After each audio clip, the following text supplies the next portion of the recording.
Hi everyone, I'm Leila Manzoor. I'm a Democratic Service Officer. I'm Peter Nicholson. I'm the councillor for Hazelmere East.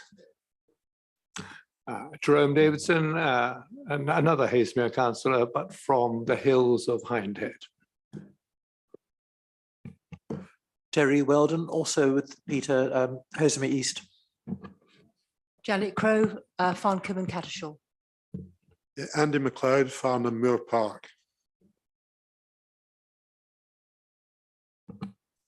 Lauren Atkins, Bramley and Monash. Zoe Barker-Lomax, Hazelmere East.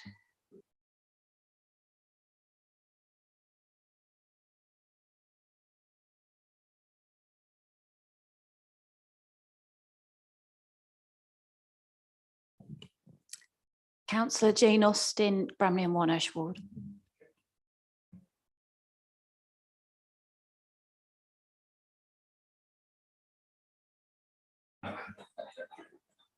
Delighted, Chair. Mark Merriweather, Farnham Moor Park, and portfolio holder for finance. Good evening, I'm Robin Taylor. I'm the Executive Head of Organisational Development. Good evening, Jenny Sturgis, Policy and Performance Officer. Good evening. I'm Chris Wheeler, Executive Head of Environment. Good evening, Andrew Smith, Executive Head of Housing. Louisa Blundell, Housing Development Manager. Candice Keats, Senior Accountant.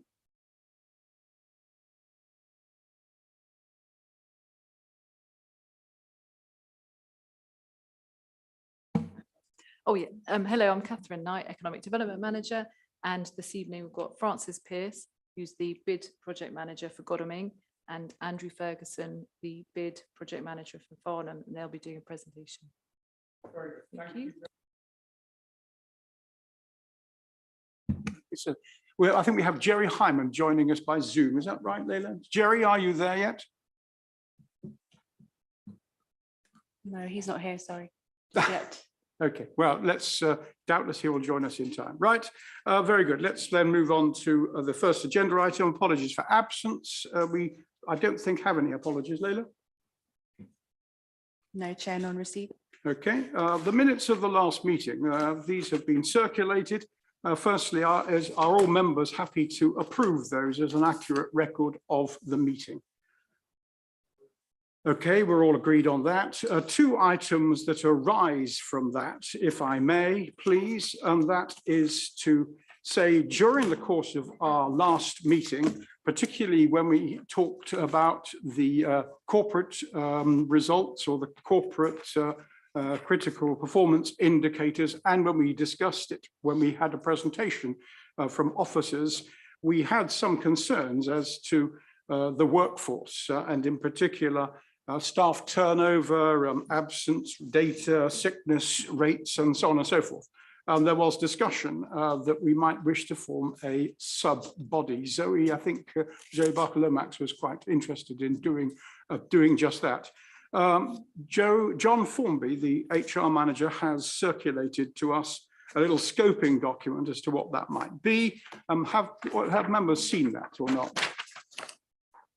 That looks like that. Okay, I think the scoping document is fairly straightforward to inform the committee and identify as areas of workforce challenge, to ensure we get the right workforce profile statistics, to review data, and so forth. And the suggestion is we might have 2 or 3 meetings of a subgroup of perhaps 3 people to discuss that, and then we can come back to the committee.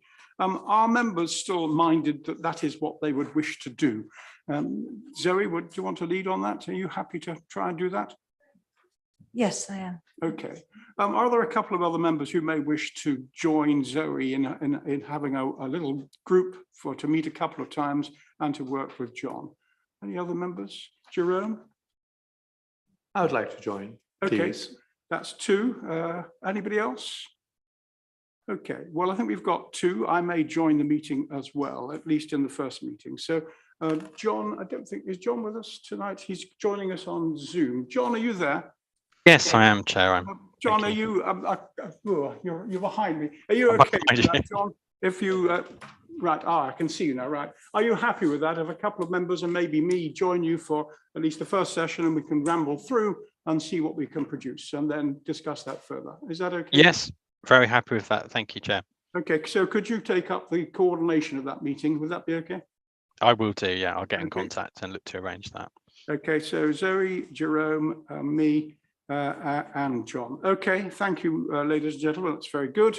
The other item that we decided and went ahead with was a proposal to have a small scrutiny review or a scrutiny group, subgroup, which is looking at Waverley's housing.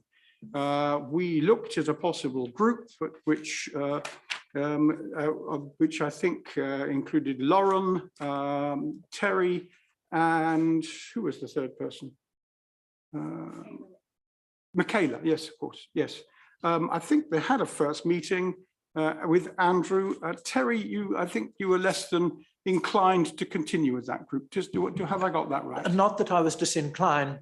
My understanding was that this was set up as a housing meeting group in general. When I got there, they told me it was specifically things like the rentals and running the housing. My interest is provision of housing, so I thought on that basis there was no point in continuing. Okay, fine. Well, we have a proposal from Andrew, which goes into some detail, which I think probably does involve the areas in which we are responsible for as a committee, and I would propose that we go forward in that way. Andrew, I think you offered to come into the committee, is that, or into the subgroup, is that right? Yes, I'm happy to join.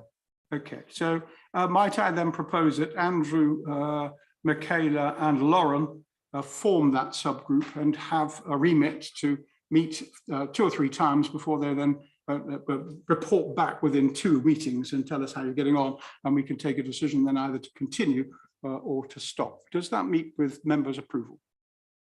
We okay with that? Yes. Fine. Okay, done. Thank you very much indeed. Okay, that's matters arising from the minutes. Right. Item 3, declaration of interest. I've not been advised of any. Are there any? I don't think that any have been made in advance of the meeting, Leila. No, sir. Has anybody got a declaration of interest which they wish to make?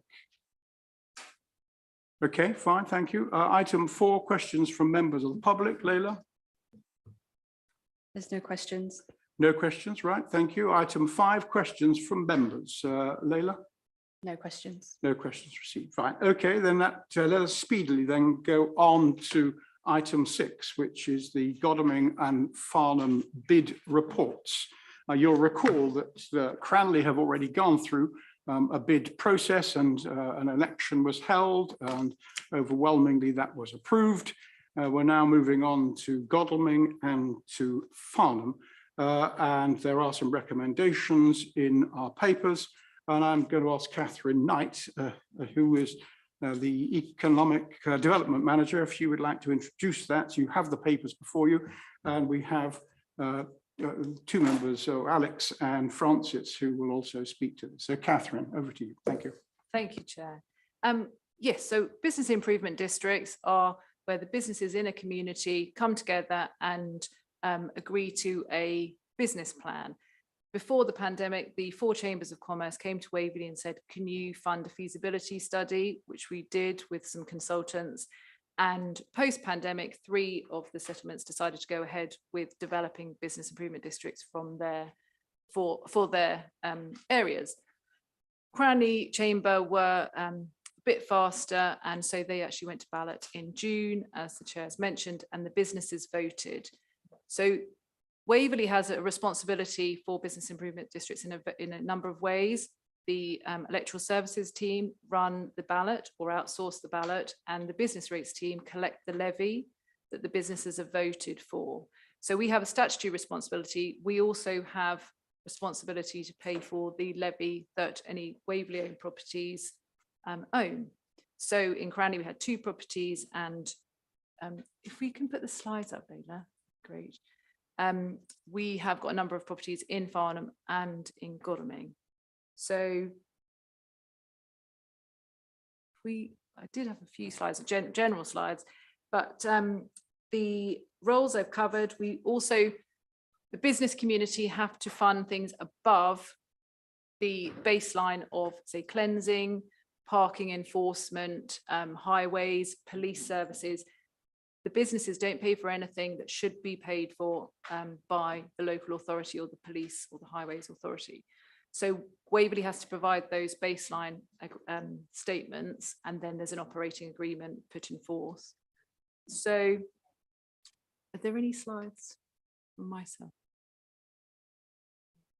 Well, in the report that was sent through, you've got the financial liabilities for Waverley. So you can see in Cranley, about £3,000. Farnham, it's about £17,000, and in Godalming, because of the Bury site, for example, it's 23,000. So per annum, that is a cost to Waverley of 44,000, which is within our medium-term financial planning. And so our recommendation this evening is to acknowledge those costs. So if we just go on to the 4th slide, that'd be great. Thank you.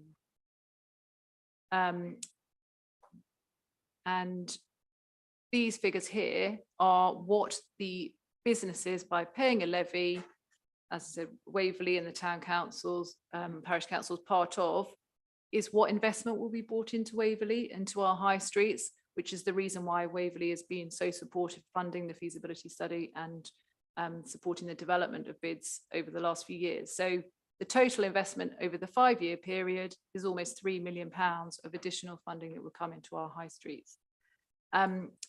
Just on the next slide, so what the recommendations for this evening are to note the costs as a business ratepayer, and in the event of the ballots being successful, if it's a no vote, obviously there is not a cost, and then also the to introduce 2 presentations this evening from Francis, who's going to talk about Godalming, and Andrew Ferguson is going to talk about Farnham. So I think we'll start with Farnham. If you've got any questions or observations, if you can, I don't know if at the end of each presentation or at the end.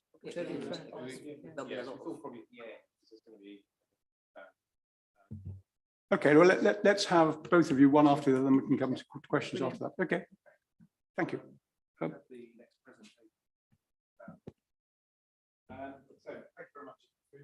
Yeah, sorry. Thank you very much, everybody. So with regards to Farnham, getting into the nub of the numbers, within the bid district, there are 420 business rated units, and that equates to just over £15 million worth of rateable value. So that will generate just over £305,000 per year, which will be there to work on several projects. Could I have the next slide, please? This highlights the bid district. It covers 30 roads and is literally the central part of Farnham. Look, just to the top right-hand corner, there is an industrial estate there, and the manufacturing businesses have been excluded, or are exempt, I should say, from the bid process, as are businesses that have rateable values of less than £5,000 per annum. Next slide, please. Thank you. Following consultation, which, as Catherine alluded to, across in Farnham, things have been sort of quite slow in coming to the fore in terms of engagement with the town, but momentum really has got going over the last 3 to 4 months, and the highlights that have come back from people and what they're wanting are to encourage more footfall through the town, to enhance the safe and clean environment, provide business support. There's quite a high percentage of office orientated business within Farnham, which traditionally doesn't take the headline benefits from a bid, but there's an awful lot to offer, and the office environment are getting very involved. Access and travel and parking is another key point, and also someone to bring that all together. So a town centre manager is something that's really looked at as being a need. So taking each of those 5 sectors. Looking first at the marketing and promotions, it's to build on planned marketing campaigns, working closely, to be fair, with the town council, who are so proactive in Farnham with events and things like that. So it's not to work in contradiction. It's there to work together, and so not only will that be good for the bid district, but it'll allow the town council to spend more time on the wider parts of Farnham, which obviously are important as well. It's going to be looking at creating a brand. Guildford have done this very well with Experience Guildford, and so we're looking to build a brand for Farnham. There'll be a website which will be an all-encompassing tool, which will be there for marketing, be there for things like recruitment. The businesses within the group can then place sort of advertisements, if you like, for staff requirements, and it'll be there for information, and just the general promotion of the town bid area.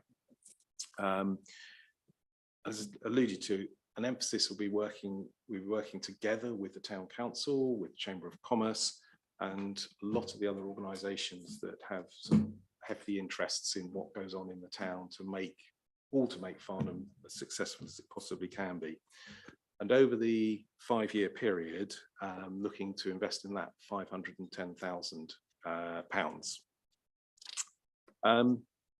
The next area, which is really coming to the fore at the moment across in Farnham, safe and clean and welcoming. There's a real drive to want to reduce the business crime that's going on across in Farnham at the moment, and again looking to work with similar projects that they've done in Guildford using DISC and the Crime Reduction Partnership. So the shops, the retail are very, very key to buy into that. And I think if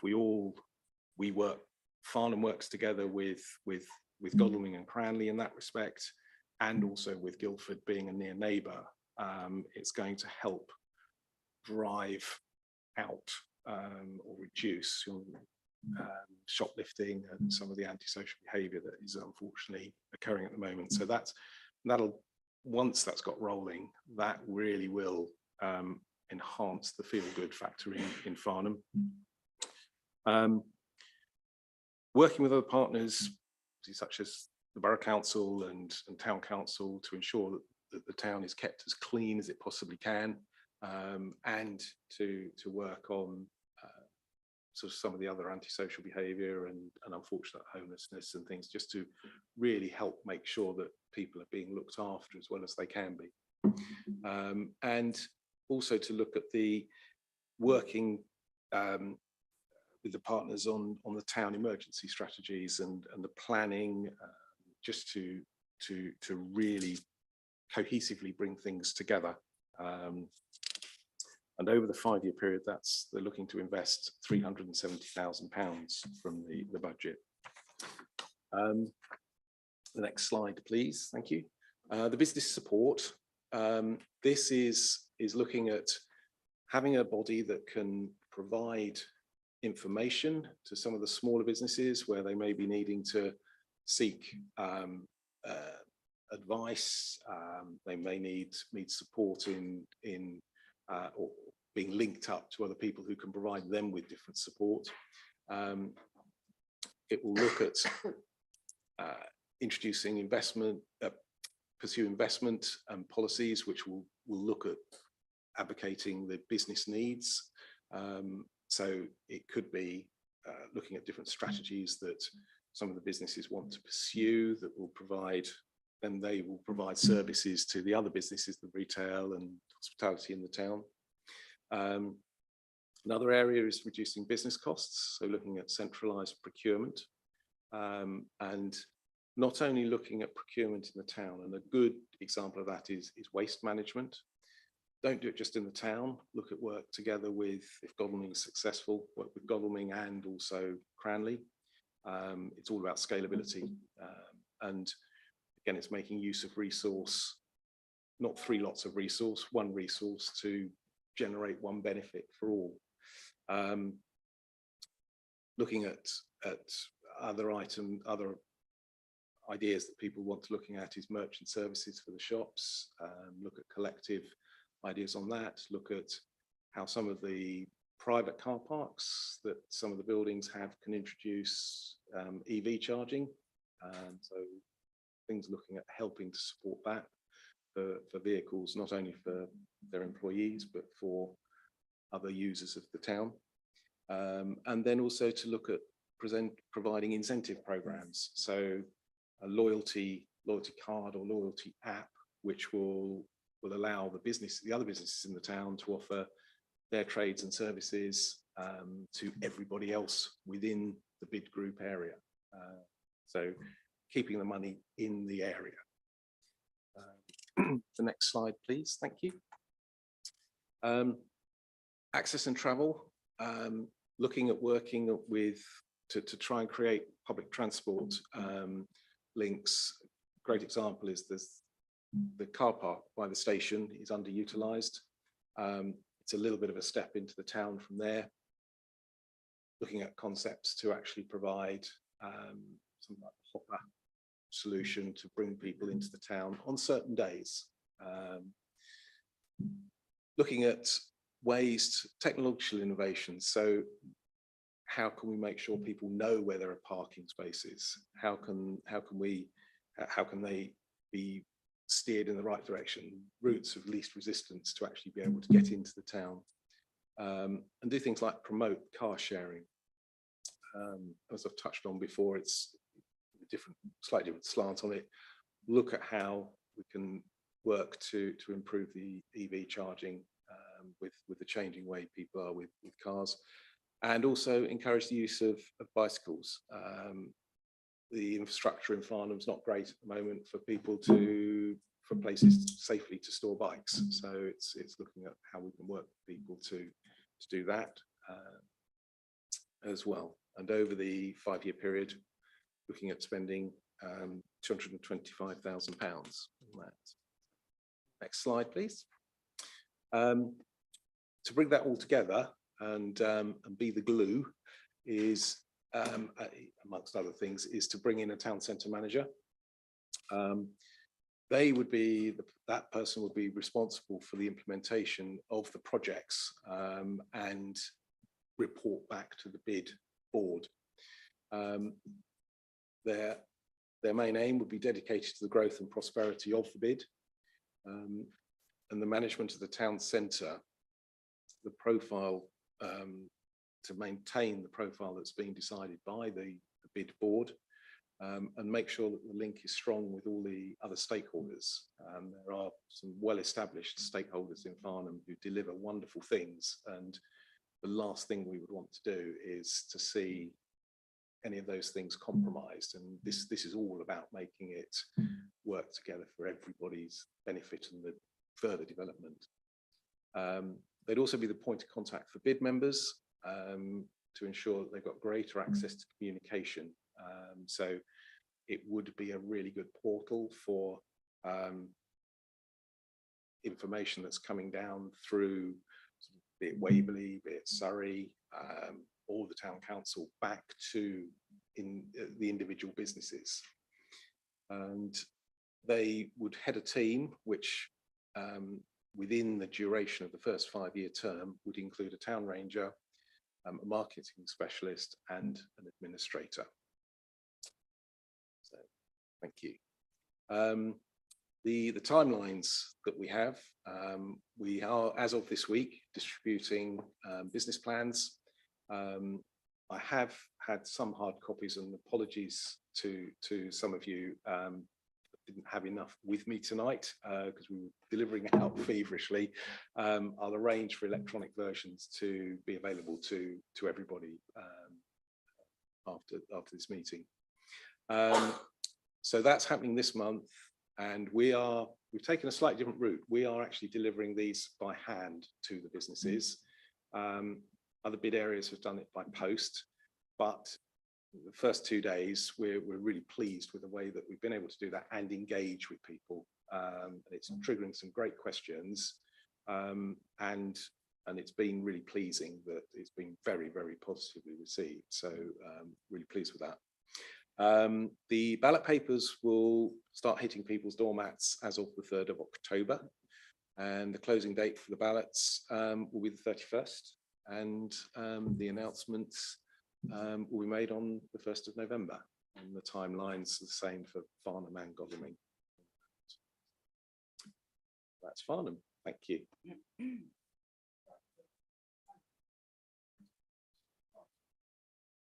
Yes. So some of you will have seen me before because I was here earlier in the year talking about Cranley. Sorry. I was here earlier in the year giving a presentation on the Cranley bid, which was successful. We got a yes vote in June and we'll be starting work on the 1st of November. And then I've been redeployed to Godalming to work through the consultation process in Godalming. First slide, please. So we have around 280 units in Godalming that are within the bid boundary area, with a rateable value of over £8.5 million, and that will produce an income of £173,000. The levy rate was established at 2% of rateable value, and that's the same across all the 3 bid areas. This will give us an income of £865,000 over the 5-year period. So out of the businesses, the 280 businesses, I've probably visited about 120 over the last 3 or 4 months. And we've been engaging with them through the website, through mailings, through face-to-face meetings, as I mentioned, through an online survey and through workshops. And then obviously discussing priorities in the task group meetings that we've been holding every month. Next slide, thanks. So the priorities that clearly came back from the consultation period and typical to all bids is around, first one around marketing. Obviously the objective is to increase footfall and spend in the town, and we'll be generating about £300,000 to spend on that over 5 years, which equates to about 1/3 of the budget. Digital high street, we really want to future-proof the high street. And as you know, in Godalming, there's a very poor mobile coverage. There's a lot of dead spots. And this really has an impact on people in the town going about their business. So that's a key area and a key area of investment for us. Clean and attractive. The first thing that a lot of people said to me is, look at the shops, they look awful, they're shabby, they're empty. How can we clean up the main section of the high street? And that really has been a big issue for everybody. So clean and attractive, well, it's an attractive town already, but we just want to keep it clean. And then business support, we're looking to offer levy payers a return on their investment through business initiatives that we'll be offering. So next slide, please. So for Godalming has the problem that obviously a lot of people head to Guildford for their shopping, and we have to differentiate ourselves from Guildford clearly because we don't have the big stores other than the supermarkets. But we do have a great blend of independent shops and leisure and hospitality facilities. So that mix can be used as a basis for some interesting promotional campaigns. So we'll be looking at a website clearly as the basis for a lot of that activity, and then using other sort of through the line media to promote Godalming to visitors within the town, but also other outlying areas. A lot of people come to Godalming from the South London area, often because they're looking to move home, and that's a sort of catchment of people we'd really like to attract into the town to spend more time here as well. So we'll be introducing loyalty schemes to benefit employees and visitors. We are also hoping actually on the issue of employees, I think Andrew touched on it for Farnham, but there is a big feeling here that parking for employees at certainly in the retail sector when they're on minimum wage is actually very expensive, and there might be ways that we can help with that. And then the town, as you know, the town hall offer huge program events throughout the year, but we would potentially look at introducing a few that really interact directly with the bid businesses and that they can curate and offer and feel that's part of, you know, something that really reflects what they're offering. Digital high street. So we're looking to implement digital Wi-Fi, and the great thing with that is there's some really amazing solutions, but not only offer the connectivity that people want to pay for the obvious services, but also have customer relationship management in the background, which means that we can identify who the people that are logging onto the network, we can market to them, we can understand how they're moving around the town, where they've originated from, how they spend their time, and that will really help us to develop a better understanding of how the town's being used. Also having a better sort of mobile or internet connectivity will help encourage some of the home workers to maybe spend more time in the high street working from cafes and bars. And as I said before, we'd be able to analyse a lot of the visitor data to understand where people are coming from and how long they're spending the time in the town. Next slide, please. So clean and attractive, as I mentioned, the shop fronts and the empty units in the high street really are a cause concern amongst the other retailers. And actually outside of the bid, I've already done some work with Catherine's team and the planning department, planning enforcement, looking at contacting landlords and with the warning letters around section 215 to get them to clean up their exteriors. And we're also then looking with bid money to potentially buy vinyls and pop-ups, pop-up vinyl displays to at least address those empty shop fronts, so that you feel there's a bit more of a cohesive look and feel as you walk through the town.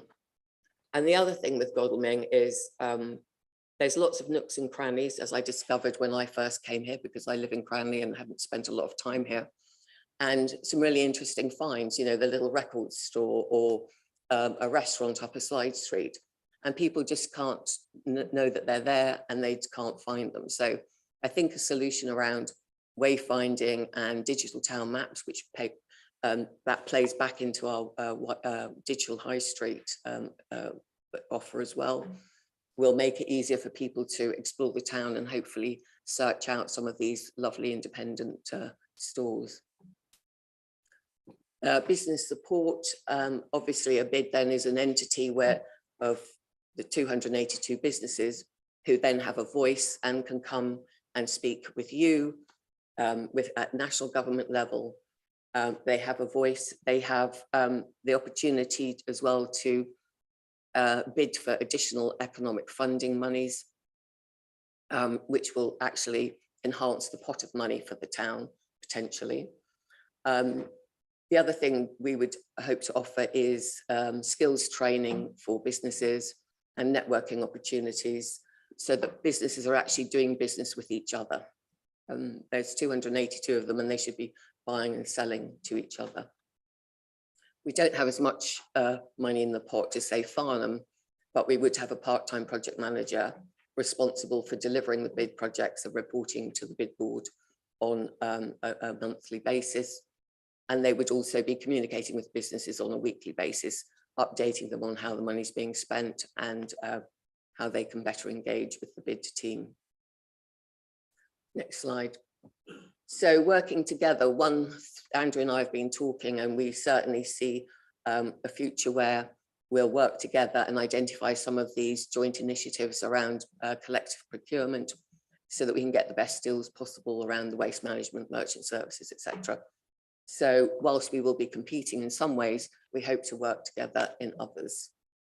And that's it for me. Right, thank you very much, Francis, and thank you, Alex. Let's take a few minutes for questions, if there are any. Lauren. Thank you, Chair. So I think that the vision is absolutely great, but the execution is key on these things. And on the basis that the total levy is 470,000 across both, and 73,000 of that comes from Waverley, it's obviously not an insignificant sum of money. Now, I've looked into these bids, and I've mentioned to you that Winchester is a shining example of a bid that has gone incredibly well. But the Isle of Wight did something which I'm going to call a TID, because it was surrounding tourism, and it's been an unmitigated disaster. So when we are being asked, obviously, to invest as Waverley, and we're asking our businesses to invest at a time when everyone is cost conscious, and it's not an irrelevant amount, my question is, how do we ensure that we get really effective people running this? Because that's what will make it a success. In a time post-pandemic where we have labour shortages, how are we going to make sure that the people that we hire, for example, as the town centre manager, or the other key people involved, are effective, understand what they're doing, and potentially are well engaged with other bids that have been very successful? So Mosaic are the consultancy who consulted all the way through this process, and they've completed 150 successful bids throughout the country, and they have they manage the recruitment process, and they have a very robust set of criteria that they're looking for, and they manage the recruitment, and that's obviously alongside the bid chairs, the chairs of each of the task groups. So they have a, you know, that is a sort of proven path to recruitment. Yeah, I just want to say the total amount for Waverley is 44,000. So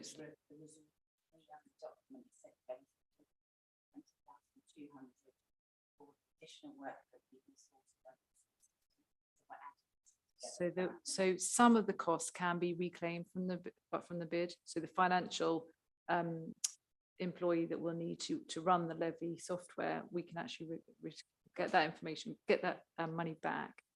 Same with the ballot costs, that will be repaid. In terms of recruitment, I know Cranley have already got somebody very experienced lined up, and Farnham are already talking about who might take over that, who again is a local and has been very involved in the process. So yeah, good characters already that they're putting themselves forward. So feeling quite confident on that side. Okay, as you say, not insignificant. Sorry. Thank you. Yeah, but just to add to that, and just to reassure you, as far as the person that's interested in Farnham, Mosaic have actually questioned not the suitability, but the credentials of that particular candidate, which is absolutely fine. So they are supporting it really well. Thank you. Andy McLeod. Thank you, Chairman. Actually, my questions probably build a little bit on what Lauren asked. Overall, I would be very supportive of the thing, but as Lauren said, take the Farnham scheme, it would depend almost entirely on how good this team of 4 people are.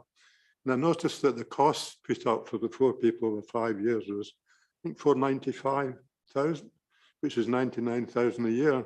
That doesn't seem an awful lot for 4 people. Does it include their office costs and that sort of thing as well? Or is it just salaries? Yeah, it's not 4 full-time members of staff. Right. It's going initially. It'll be 1 full-time member of staff. It will be looking at. There will be the need for offices or an office within that, but the consideration at the moment is to have a shared resource. So it is a fair proportion. So say the marketing element of it.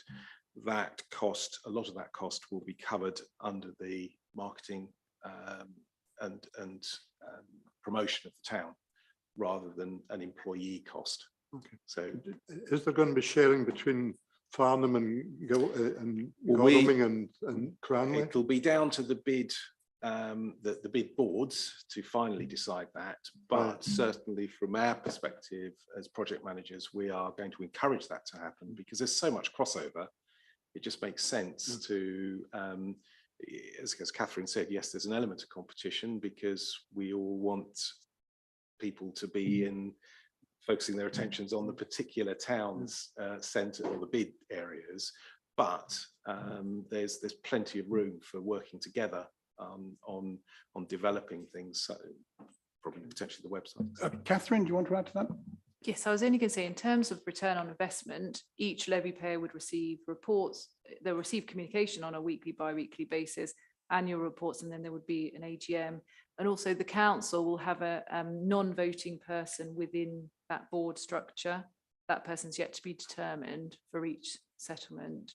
So Dawn Hudd, for example, the director of Place, she's on the board of the Experience Guildford bid. So involvement there. Thank you. Thank you. Andrew. Thank you, Chairman.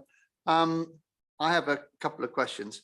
One is that I've noticed that Hazelmere, for some reason, have decided not to do it. And when I look at the notes, it says that they didn't want to go ahead because they had sorted out their parking issues, which sounds a bit strange to me, but I'm sure you can expand on that.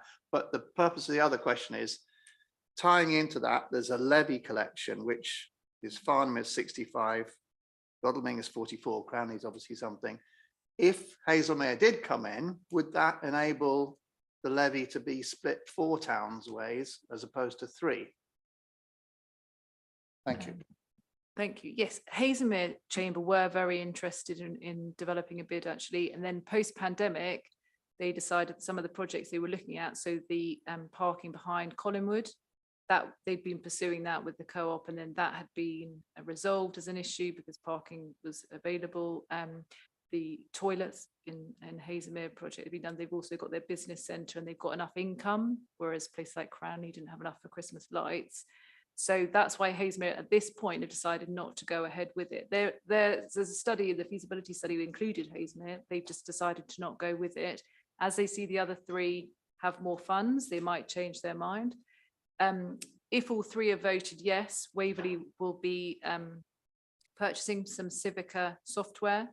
So if there are 4, obviously the costs will be divided, but in terms of the ballot costs, you know, that's being repaid by the individual bids. So there are some economies of scale.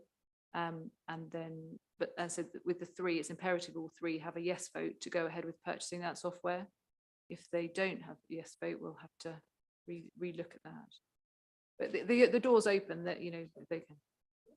Thank you, Jerome.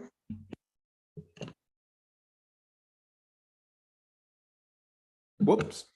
I've been a bit dim or incompetent in reading through the papers that were regarding to the costs. I'm slightly confused as to what will be the end costs to Waverley. I can see that there are costs in setting it up, running the poll and so on and so forth, and giving the advice, getting the bids established as ongoing concerns. But the subsequent ongoing support costs, there's running the picking up the levy, for example. And I wonder, is that going to be handled by existing staff? And this is just a proportionate allocation of cost to this particular activity? Or are we going to have to recruit new bodies in order to be able to support the bids which we've got running around our organization? So if you could clarify, Catherine, for me, the ongoing costs which we are going to incur, real costs as opposed to allocated costs associated with supporting these 3 bids. So the ongoing cost per annum will be 44,000 as a ratepayer owning those different properties within the 3 areas. Finance have identified they need 0.4 of a full-time member of staff and employee to manage the levy collection, the chasing, and that's the statutory role of the local authority to do for bids. So that money will be reclaimed from the bid organisations. The software costs at the ONS meeting in March, when we were talking about Cranley, we haven't managed to negotiate the cost down. So there is a one capex cost of £43,000 for the software. which is why we'll only go ahead if all three are voted yes, and which is why Cranley has postponed their start date till the day after, the ballot results. Is that a bit clearer? Right, I can fully understand the fact that as we have buildings, we are ratepayers, therefore we've got to contribute. So, but I was looking at the costs outside of that. You've answered the question, I think.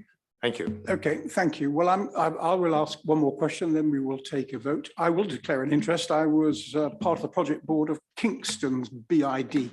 Kingston were the first in the country to go ahead with one when I was the deputy leader and then the chairman of the county council. So I was the county council's representative. I'm afraid the good ratepayers, county council paid considerable levy to Kingston because they were there. They're no longer there, so that doesn't apply anymore. My two questions, if I may. You both mention, both bids, there's additional money, 26,000 a year for, I think, for 23,000 a year for Godalming and 46,000 a year for Farnham. Where does that money come from? Maybe you covered that and I missed it. And my second question was, what happens with charity shops? I presume they don't pay business rates, so they don't contribute or not part of this. But charity shops have a considerable presence on the high street. And I just wondered to the degree to which they will be asked to take part. Thank you. So regarding charity shops, even if they don't pay rates or reduced rates, they would have to contribute 2% of their rateable value, whether or not they pay rates. It's the rateable value of the property. So they will be contributing. Yes. And what was the other? Sorry. The additional income. Yes, the additional income. So the additional funding, typically, well, as I did mention, bids can bid for additional funding. They can go to LEP funds, they can go to the parish council or the town council and apply for additional funds for particular projects. So for example, Cranley, we've just completed an application to the EM3 fund to support one of our projects. So as a sort of official entity, one would be able to do that. So that's where the additional funding comes in, and we just give that as a figure, as a sort of indicative figure. But for example, our colleague at Mosaic achieved a £3 million investment into her town through applying for funding from Surrey County Council. So it just gives you the opportunity to approach for that additional funding. Thank you. I think local enterprise partnerships are coming to an end, but that's a different story. Okay, well, ladies and gentlemen, I think we've had a very comprehensive review of that. We are aware of BIDs from the Cranley BID. So I think the spirit of the meeting, I think, will probably say yes to this, but the recommendation is that we consider and comment on Waverley Borough Council's support for the business plans for the bids as submitted, and note the cost to Waverley Borough Council as a business rate payer in the event that the two bid ballots are being successful. So are we okay to note those two comments or accept those two comments? Are we all okay on it? Right, that's a unanimous vote. So thank you very much indeed. Francis and Alex, we'd be delighted if you wish to stay for the rest of the meeting, but would understand entirely if you wish to depart. I guess, Catherine, you'll want to go as well. Okay. Okay, right. Thank you very much indeed. Right, let us move on then to item 7, which is the Oxford Ridge deep retrofit update. This was a cost of 7 houses, as I recall, which was approved in the last full council and was looked at by this committee in its last full committee before the elections. And I had asked to have an update on that. Louisa, I think you're going to give us an update, is that right? That's correct, thank you, Chair. Thank you. We've got a short presentation just coming. Hi, good evening, members. So as Councillor Martin said, Council approved the delivery of this deep retrofit pilot in March Council. And since then, the development team have worked with other teams across the council to engage with the building contractor Niblock to deliver the retrofit refurbishment at Oxford Ridge. I have been requested to just share with you some progress, but I thought it would be good to start with some demonstration of what we've delivered in previous phases, which you may be or maybe not familiar with, that this retrofit programme is the fourth phase of retrofit, and this phase includes the use of renewable energy and also external insulation to enhance the fabric of the buildings. So on the screen, you've got some examples of properties that we have previously worked on, just demonstrating the condition. And then on the next slide, thank you, Layla, it just shows the finished product post retrofit. This phase that's on the screen included the provision of gas boilers, and that's the differential really between where we were in previous phases and this next phase. So next slide, thank you. So this slide just shows the properties that we have included in the this phase 4 of refurbishment. Just an example really of their external finish. And then if you move on to the next slide. So as described in the briefing in February this year, this pilot will introduce the removal of the gas boilers and introduction of a green technology, which is the purpose of this pilot. So that includes the standard fabric first approach with new windows, doors, external insulation, provision of electric vehicle charging points where there is encouraged parking, solar panels and air source heat pumps. And there's a little image on the bottom left, which is a unit called switcher unit, which is enables us to engage with our tenants and our tenants to also understand how their property is functioning. So that's just an overview. We held a Meet the Contractor event in July. We've entered into contract with Niblock and they're in week 5 of the programme. And this is just some images showing how the soft strip of the properties has continued. And we're now progressing in clearing all of that soft stripping and then rebuilding the fabric of the building and the external progressive external insulation, and taking it forward to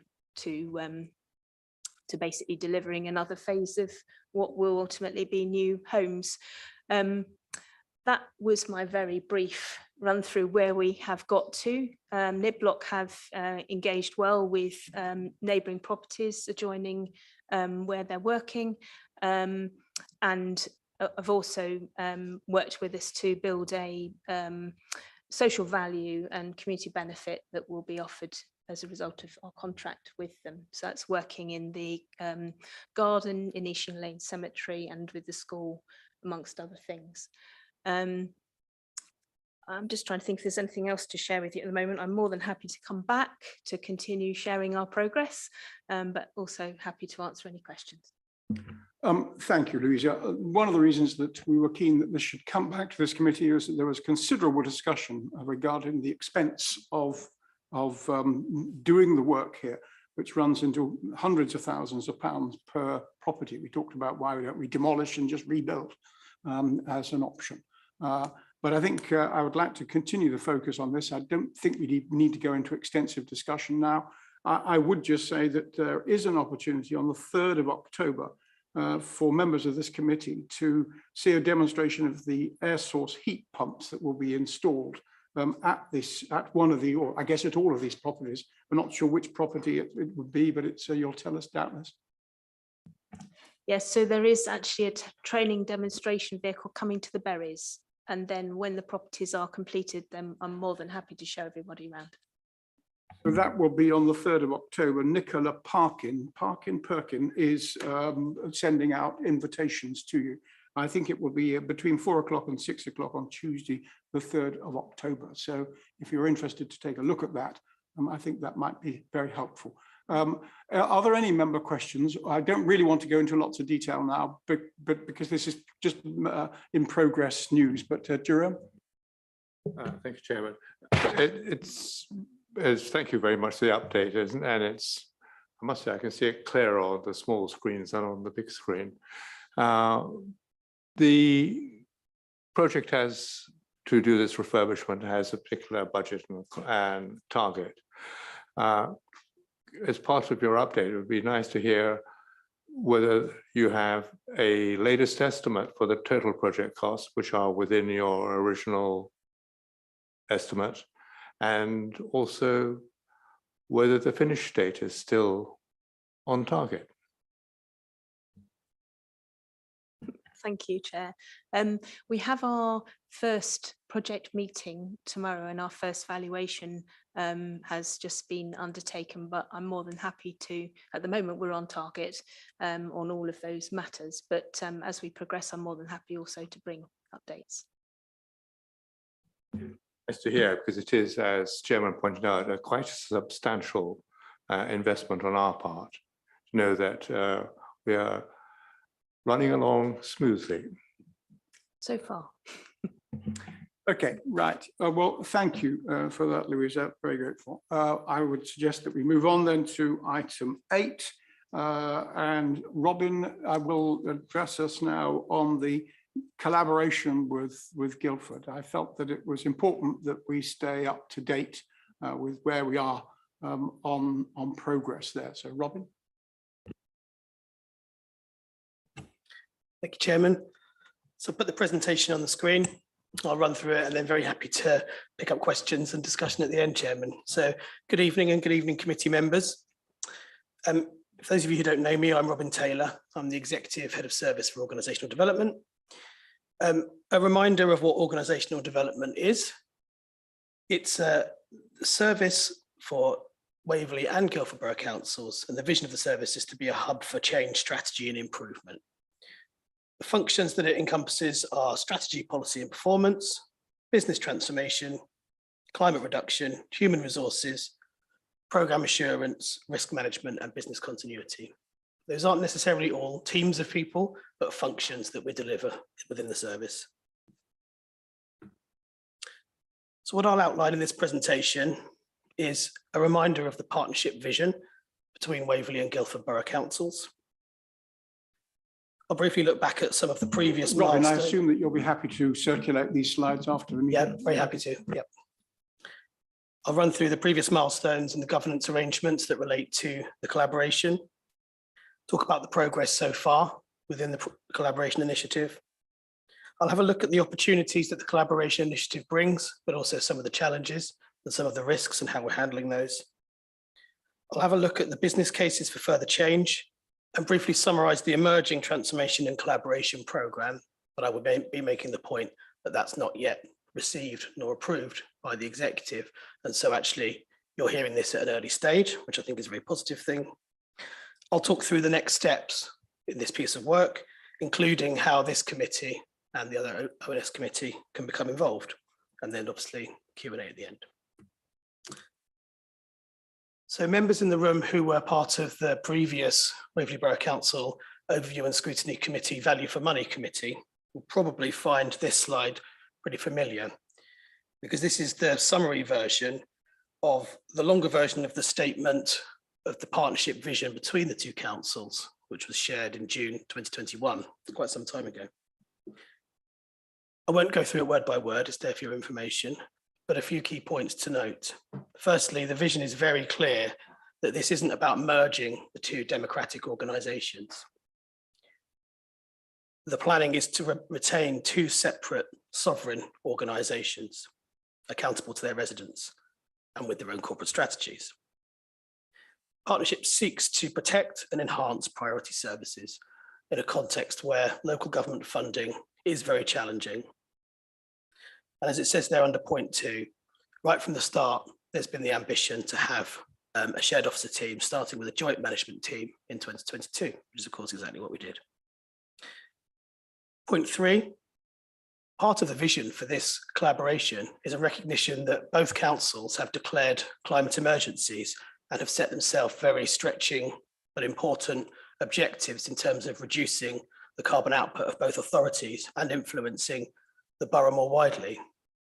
It's considered that the two authorities can do more together to respond to the climate emergency than they can do separately. And of course, environmental conditions very unlikely to respect borough boundaries. So it makes sense for us as two neighbouring authorities to work together to respond. There's an expectation that councils will harmonise internal and external processes unless there's a good reason not to. And also the partnership seeks to form a stable basis for future collaboration discussions. So this programme isn't about seeking local government reorganisation. It is recognised that the question of local government reorganisation comes on and off the agenda at various different points. And one of the purposes of the collaboration initiative, when it was agreed by the two councils, was to set that stable basis for any future discussion which comes along, which when you look at the maps, were there to be any local government reorganisation of any part of Surrey, unless it's Surrey-wide, the two neighbouring authorities of Guildford and Waverley are likely to form one constituent part of that simply because of the geography and the position. So previous milestones and governance. Quick canter through this. July 2021, Waverley Full Council resolves to create the joint management team and says that it will be asking that joint management team to pursue further collaboration opportunities between the two councils. August the same year, Council puts in place the governance it needs to appoint that joint chief executive, and in December of 21, the joint chief executive is appointed. Work between then and April 22 to set up some of the governance arrangements that need to be put in place. The legal framework was agreed in April 2022, namely the draft heads of terms for the inter-authority agreement agreed to between the two authorities, which sets out how they will work together, and delegated authority for the final IAA to be signed off. Another important thing that happened in April 2022 was the formation of the collaboration risk assessment, which was put together with work by the chief executive and senior officers of both authorities, but which responded directly to suggestions and requests from council members from Waverley and also from Guildford. And another important piece of governance put in place at that time, the Joint Governance Committee. And that Joint Governance Committee has a number of tasks that it undertakes on behalf of the two full councils. One of those is to intermittently and periodically review the suitability of the IAA. Another key task for that Joint Governance Committee is to periodically review the risk register which has been put in place and to actively manage and comment on that. July 2022, the three joint strategic directors were appointed, and in October 2022, the joint executive heads of service were appointed, and that meant that the J&T structure from the 1st of October was live. I'll now talk through some of the progress that's been made from three different viewpoints: savings, staffing, and other arrangements. So first of all, on the savings, the joint management team and the business support, related business support costs. For Waverley, there was a target of 300,000 and also a target of 300,000 for Guildford too. Waverley overperformed that target by saving 438,000 against the base budget for salary costs for that area of the council. So that's obviously a key saving, which is now realised within our base budget. Two other examples of what's happened since then. The previous senior management team operated what was called colloquially called the red phone rota, and this was about making sure that there was appropriate out of hours resource to deal with any major emergencies or civil contingencies. By joining the two councils' management teams together and creating a joint management team, we've been able to work to create a joint contract with Supplier Applied Resilience that improves our approach to dealing with emergencies as and when they happen. Like the environmental comment I made before, emergencies also do not tend to respect borough boundaries, and we'll find that often local emergencies, whether it be flooding, loss of power, fire, these things will often or can cross boundaries. And so having a joint approach with an out-of-hours contractor has been very helpful and has also saved us money. One third example, both councils had a commitment to a staff wellbeing survey, making sure that information from staff about their own well-being is benchmarked and responded to. We've saved 7,000 by procuring a joint approach. And again, there's non-financial benefits to doing that. Just a few staffing examples now. Obviously, we've got the appointment of the shared joint management team. We've also used the interim governance arrangements that have been put in place to have a shared interim borough solicitor in 22-23, and also a shared business manager for planning in 22 and 23. So we're just starting to see these come through, and actually we'll hope to see more of these now that we have the governance arrangements put in place whereby we can do this. So previously those arrangements had to be individually organised. And finally, some progress to date and savings achieved in terms of other matters. So where we have worked together jointly, where we've avoided duplication, where we've taken a harmonised approach. I won't read through all of those, but you can see we've been doing quite a lot. I would like to make the point that if you take, for example, a strategy or a policy, having a harmonised strategy or policy doesn't mean having a shared policy or strategy. Because we have the two sovereign organisations, we're still responsible for our own documentation. Harmonised will generally mean duplicated unless there's a good reason not to. So again, it's efficient, but it's not removing the sovereignty of either organisation nor the effect of that. Okay, so the collaboration brings opportunities, challenges, risks. We need to grasp the opportunities, work out what those are. We need to meet the challenges, which are definitely there. We need to identify and manage the risks. So baked in from the start was this expectation that the joint management team, once formed, would look for further collaboration opportunities, and that's a process which is underway, well underway. A number of opportunities have been identified, and those are now being worked up into business cases. So what we are putting together are proposals for shared staffing, for shared contracts, for shared processes, for shared approaches by the two authorities. But no agreement on any of that, because as per the council resolutions, it's business cases to be brought forward for agreement. Where we have budget gaps, we will identify savings to bridge those. There's an important principle here of invest to save. For both councils, Waverley and for Guildford have to invest in change management resource if they want to see a return on that investment and create the savings in particular. So that's one challenge and one principle we need to operate. Another challenge is IT. You're starting with two organisations with two separate IT portfolios. And I think it's probably important to say this is something that's been discussed by the Joint Governance Committee. And there's a recognition that there's no one size fits all on this. There's no assumption that we will merge or share all of our IT systems. This will need to be looked at on a case-by-case basis. And where there's a business case to share, then we will do. Where there isn't, we won't. And it comes back to that part of the vision statement, which says we will harmonise our approaches unless there's a good reason not to. So if, for example, and you'll see this in the risk register when it goes to the Joint Governance Committee, if the risks are prohibitively high, then that would be a reason not to do it. There are other reasons we may not do it, and plenty of reasons why we might. Oh, sorry, last one on that screen. Recruitment and retention, as discussed within this committee, and indeed in Guildford's Overview and Scrutiny Committee, is a challenge for this authority and indeed for many authorities, particularly in the South East. The collaboration gives us an opportunity to work up a harmonised approach to our workforce strategy. So that's exactly what we're doing at the moment. Okay, so pulling all this together, officers have been working in line with the vision statement to pull together a transformation and collaboration programme, not yet put to both executives, and therefore by no means a formal position for either authority, but it's the emerging programme. As you can see, this seeks to, item 1, bridge budget gaps within both authorities, and then a whole load of non-financial objectives to create resilient services, reduce carbon, to make sure that any existing transformation commitments are completed and that we embed that transformational work that we did at Waverley, and also to respond to lots of challenges in the external environment.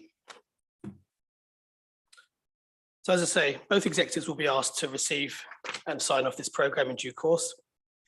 There's two key areas in particular that officers will be recommending to the executives that they look at.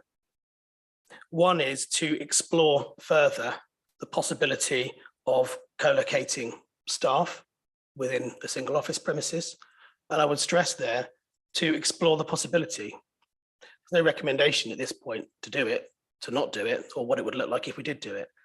But the recommendation is that it should be explored. And likewise to explore shared staffing arrangements. And actually those shared staffing arrangements, they're a key enabling factor for any other collaborations that we put in place. So you can see there at the bottom of the diagram, the sequencing that we follow. We always said from the start, we'd put in interim, temporary arrangements, so governance arrangements to be able to do interim or temporary staffing arrangements, and that's in place now. But when we're talking about any proposed permanent staffing changes, then clearly we need to get those enabling works done first, and looking at how we would manage our staff resource is a key part of that, as well as where they would work. So those are the indicative tranches of that programme. We would then move on to cost saving and revenue raising projects as a priority, and other efficiency and effectiveness projects as a secondary priority. But the words in caps there are important. At the moment, the only proposal is that officers would recommend undertaking the options analysis, basically allowing both authorities to understand whether there are opportunities here, what the potential might be, what the risks and challenges might be, and to come back with an analysis and recommendations. And actually that's a key point for me to pause and say, that's one of the key areas where this committee can get involved. Because my last slide is on next steps, including overview and scrutiny engagement. As an ongoing matter, we need to make sure that we engage staff and unions. We also need to engage with councillors. And there will be a recommendation to the executive to formally commence the transformation and collaboration programme, including development of options on staffing and co-location.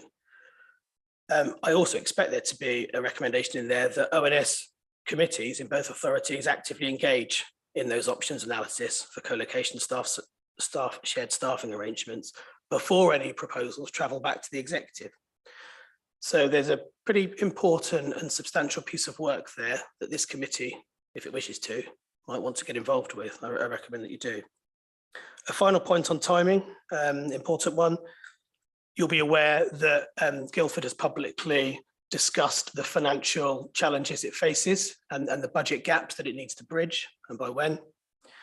Both executives decided that they, in the reasons of good governance, needed to see and have time to consider the detail of the Guildford Financial Recovery Plan, which is scheduled to be taken to the Guildford Full Council in October, before considering and adopting any proposed transformation and collaboration programme. So that's an important point on timing, and gives you an indication as to when we might see this formal programme coming forward. It won't be tomorrow, it will be at some point after that 10th of October full council meeting at Guildford. That's the end of my slides, Chairman. Thank you for the opportunity to talk it through, and I'm happy to pick up any questions. Thank you, Robin. I wanted to bring this to the council for new members particularly, to bring them up to speed as to the nature of the collaboration, and also to enable some questions to be had. But I want to limit the questions, because my next question, my question to Robin is, what's the timetable, and when will we need to be involved, and when are we likely to, when are you likely to go to the executive? Because we would ideally want it to come to this meeting, this committee. Our next meeting is in November, for instance. So what is the timetable you're working to? So you'll see in the executive forward programme, as we always do, we publish earliest dates. So I think at the moment, the earliest date is the end of October for the executive, but that may not be the date, because as I've said, what the expectation is that both authorities see what goes to the 10th of October full council meeting at Guildford, and has the discussion about what that is, what the impact on the Guildford transformation programme is, whether there's any impact on the transformation and collaboration programme as it's currently drafted. So the short answer is, I can't give you a definite date at the moment. I can tell you it won't be before the 10th of October, but I can't tell you exactly when it will be afterwards. I've been pretty open with you about what I expect to be in terms of the recommendations, so they may change. Bearing in mind, I've said it's a draft I'm talking through, and it may change. Once the executives receive that report, and if they choose to commence the options analyses I've talked about, then that's the time when the scrutiny committee can start to get involved. And the main point of involvement for you, the best opportunity for involvement will be when those options analyses start to shape up, because then you can look at the advice that's coming forward from officers, what officers are saying are the options, and the advice that they're giving about how you might treat those options. That then comes into scrutiny, and you have the opportunity to comment on it before it travels on to the executive. So that's a really good opportunity for both councils to scrutinise and engage in and do a bit of pre-decision scrutiny, which is exactly what you should be doing as a committee. Okay, well, it sounds as if we might be working towards the 14th of November, which is our next formal meeting, but we may need to have an informal meeting where perhaps officers can come and introduce us to what's going on prior to that. Does that sound sensible? At the moment, I couldn't say whether or not we'll be able to hit the 14th of November meeting. You may not be able to. Bear in mind that after the executives, if the executives receive this report and agree the recommendations, then there's work to be done by officers and others supporting those officers to work up the options analysis.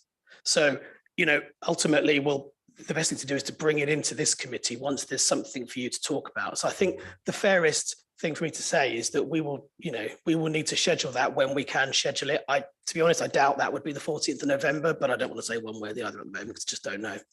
Okay, well, I wanted members to be aware of the workload that may be coming, and that's going to be very important workload that we need to involve ourselves in.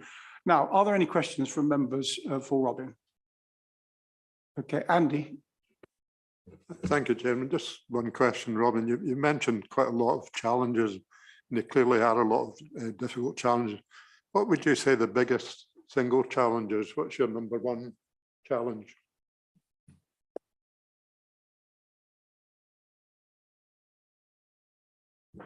I think the biggest challenge is making sure that we appropriately invest in this programme. Any change programme needs investment in order to deliver savings. So, to be honest, Councillor MacLeod, I think that's the most important challenge. I'm not sure it's the biggest challenge because I think it's a challenge we can meet, so long as both authorities are able to appropriately invest in delivering the change programme, then I feel confident that there are savings and efficiencies here to be delivered. But I suppose what I'm saying is that investment is vital in order to deliver those savings and efficiencies. There's various ways of answering the question, but that's what I'm going with. And a question from me, if I may. I am concerned with the position in Guildford and the prospective section 114 that they may have to issue, and that maybe have to be done by our interim finance officer. So that must be taking a considerable amount of senior management time. My concern is whether too much time is going to be spent on Guildford and not enough on Waverley. Number one. My other concern is the recruitment and retention of senior officers. We've got an interim borough solicitor, we've got an interim planning manager, we have an interim section 151 officer, and I understand that the recruitment for a permanent section 151 officer is stalled at the moment. I just wonder whether you might bring us up to speed on any of those areas. I mean, the concern that you've raised about whether or not the appropriate amount of time is given by the joint management team to either authority, that risk is articulated within the collaboration risk register and discussed at the Joint Governance Committee. And there are things we're doing to try and mitigate that. The first is to recognise that there's an ebb and flow to the work that any joint management team of this type will need to do. So there simply can't be an expectation, and it would be very strange if the way we manage this was to say that 50% of a very senior manager's time was spent on one authority and then 50% of their time was spent on another. I mean, if for no other reason, that would ignore the point that a whole load of the activities that members of the joint management team are doing aren't exclusively for one authority or the other. They're doing work which benefits both authorities. So it's a fair risk to acknowledge, but there's things that we're doing to make sure that we manage it. And of course, we can keep that under review. So that's my comment about that. In terms of interims, obviously we try to avoid using interims unless we need to, but when we do need to, then we really need to.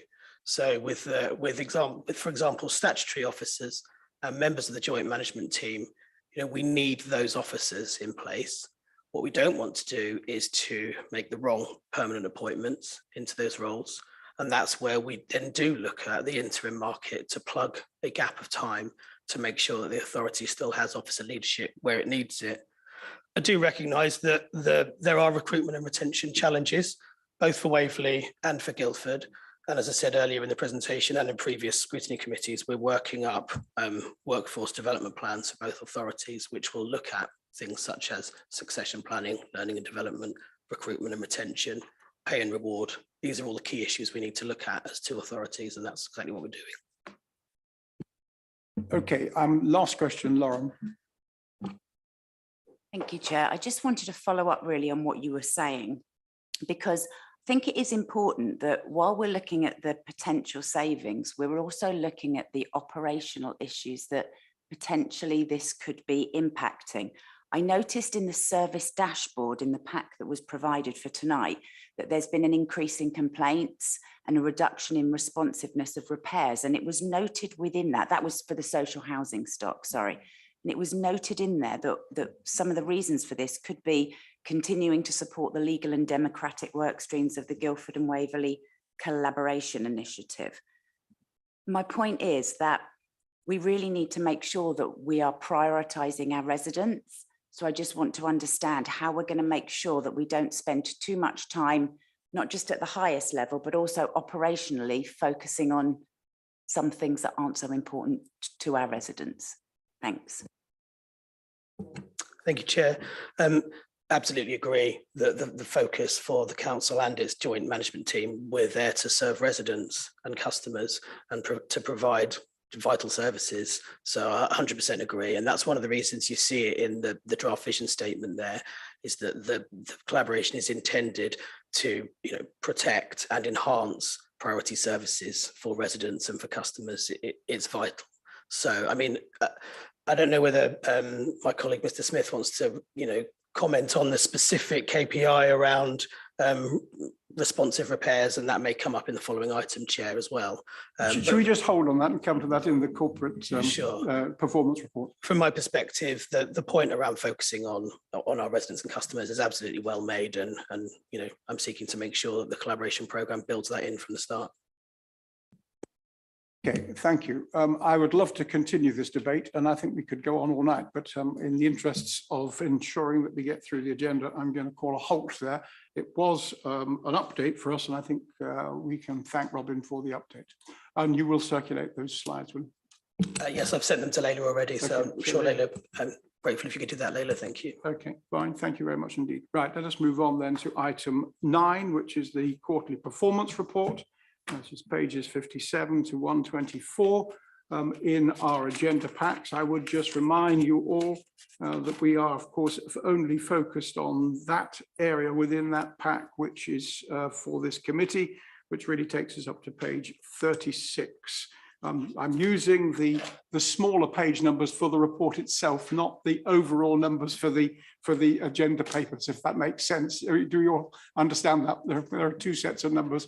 I'm using the report numbers when I make reference to that. So let us go through then section by section as swiftly as we are able. Now, the corporate dashboard takes us from page 4 to page 12.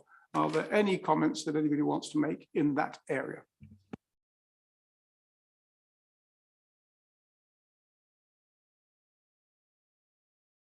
Maybe I could ask a question whilst members are looking at, then really that gets us on to page 7, and that's the staff turnover and absence data. The trends continue up.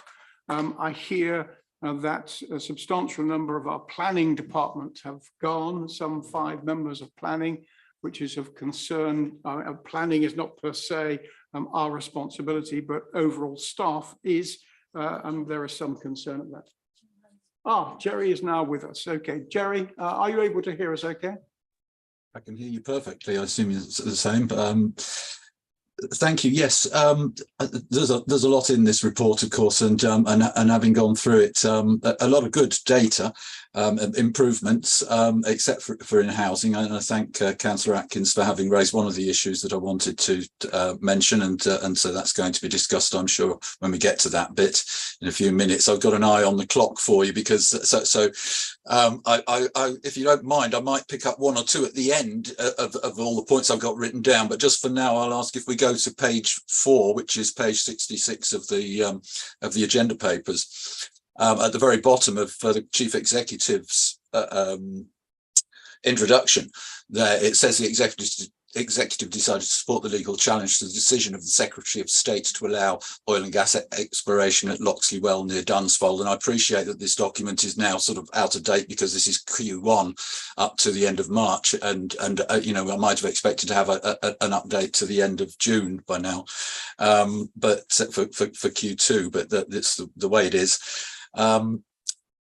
Could we have an update on whether that is now still exempt information, because there has been information that's come out obviously across the summer, as to whether we're taking this any further? Obviously we can't say anything perhaps, or say as much if we are taking it further, and similarly since that time we've also got a legal challenge which I gather was considered by the council and Farnham Town Council together in respect of Waverley Lane and Compton Fields development, and I wondered whether you could update us as to whether or not we're going forward with that. So just on that issue there, and then if at the end there are some things that people haven't covered, if I may just put my hand up and perhaps speak to the most important ones. Thank you.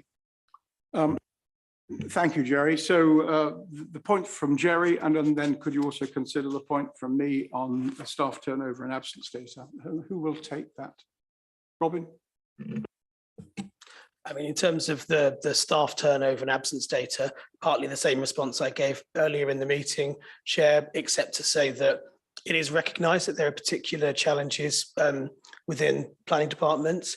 And so the HR team is working very carefully with the director and with the heads of service involved to make sure that the plans we put in place, you know, have their input and blessing. So recognise it's very challenging around recruitment of attention of planners.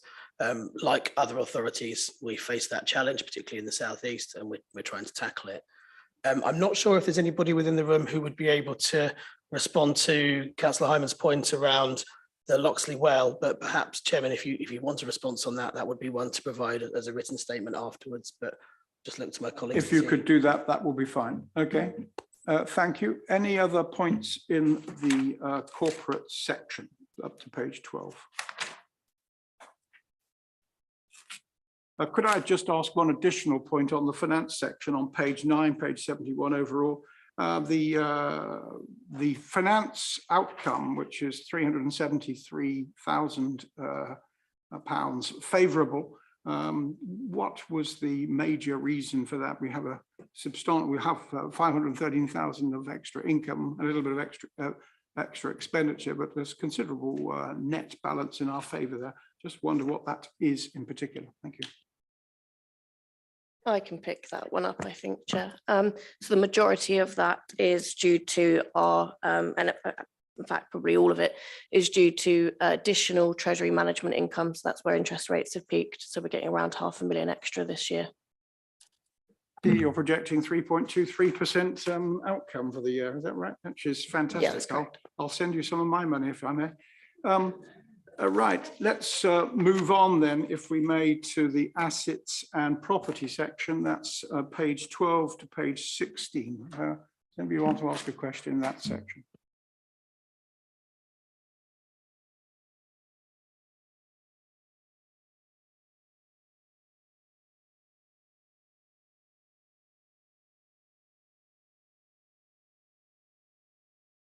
Could I just ask a question? I may not be able to get the answer. Which is page 13, where reference is made to leases, and in particular the Holloway Sports Association pavilion. Does anybody know the latest on that? That may be too detailed a question, which perhaps somebody can get back to me on that separately. Okay. Are there any other questions from members on that? If not, then let us move on to the finance section of the report.